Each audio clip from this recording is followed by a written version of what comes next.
Also, this week, detectives in Buffalo are investigating the circumstances of the death of a nearly blind refugee who spoke little English and who was dropped off by Border Patrol agents at a coffee shop alone. That man, a refugee from Myanmar, was found dead 5 days later, about 4 miles from the coffee shop. His family says they were never notified where he was being dropped off and that he couldn't read, write, or use electronic devices. This Buffalo story is really sad. It seems utterly preventable. And I don't know, I think it raises questions about what does happen when ICE just drops people off, no paperwork. Apparently, this guy didn't even have shoes on. He was still wearing, yellow or orange cloth booties on his feet This is in the middle of winter. this is so tragic and so painful. Who knows the circumstances here? But there are stories like this happening all the time. And the president had a great success securing the border, and the idea of going after violent criminals, people in the country, I think, most of them supported.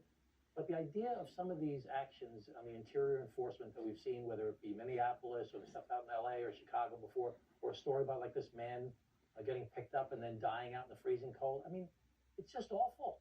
Not only from a political point of view is the president blowing what would have been a great success of his, but we're treating people very poorly. And that's not, most Americans have a sense of fairness, and they don't want to see people treated inhumanely. And we've got to do a better job. And I think that there's a way forward if, again, people just work together with each other to find a way to secure the border, fix the broken asylum system, and legalize a bunch of people that have been here since before President Trump became president the first time, that haven't committed any crimes, and that are going to work every day and going to church on Sundays. Let's figure out a way to move forward. This is just so painful. As a congressman, though, is this not the problem with ICE?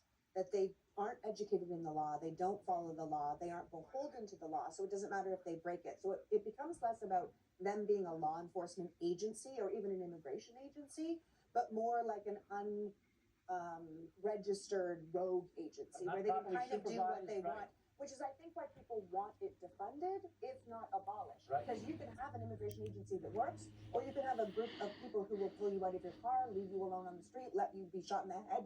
And then that's why the American people are like, what are these guys doing? This is out of control. ICE is failing.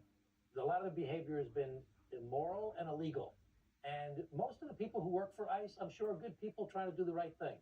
But there are these rogue instances where these awful things are happening. When you see a window of a car being broken and a guy dragged out and getting beaten up, where you saw people killed in Minneapolis, Yep. where you see these awful things, and there's not enough supervision and training in this office, and that's why everybody wants to get control of it. You hear things like defund ICE, or abolish ICE, I should say.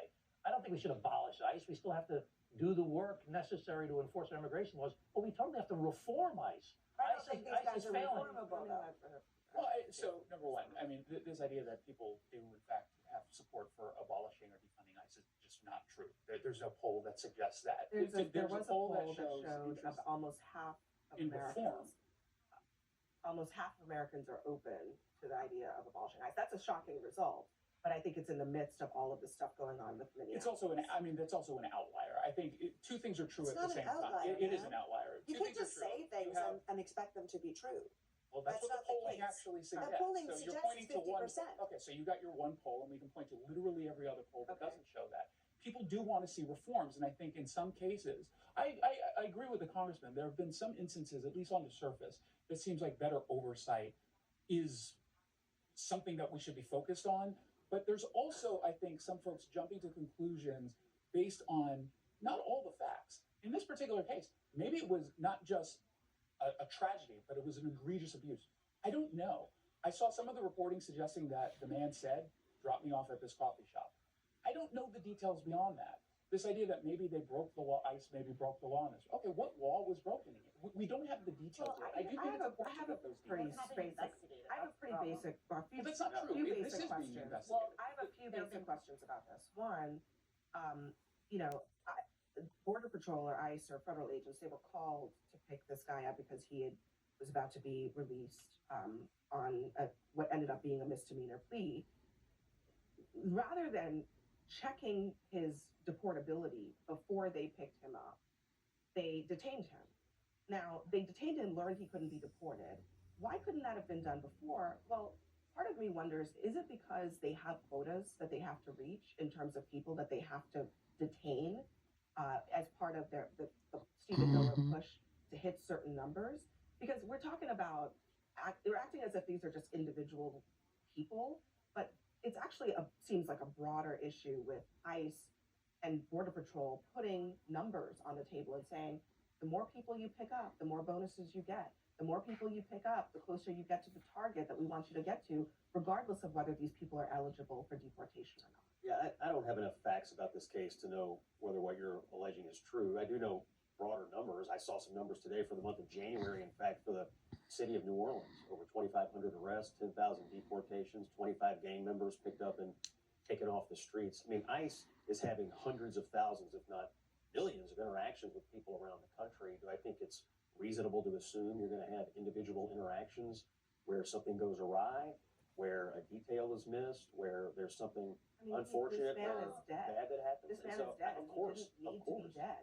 But He was- does that he was negate not the a need criminal. to do the He hundreds of was- thousands of other interactions they're Yeah, having but across the country? look, Of course not. listen. I don't know. I think some people would say that there is a way to do this that respects human life, right? Respects the lives of people who are here trying to seek a better life, trying to do the best that they can, and doesn't treat them as disposable. Dropping this man off outside of a closed store, they can't even communicate, but they acknowledge they cannot communicate with him because he is speaking a language that they don't speak. So rather than take him back where they picked him up, allow them to help find his relatives, they didn't do any of that stuff. They just dropped him off in the middle of winter outside of a closed coffee shop. Yeah.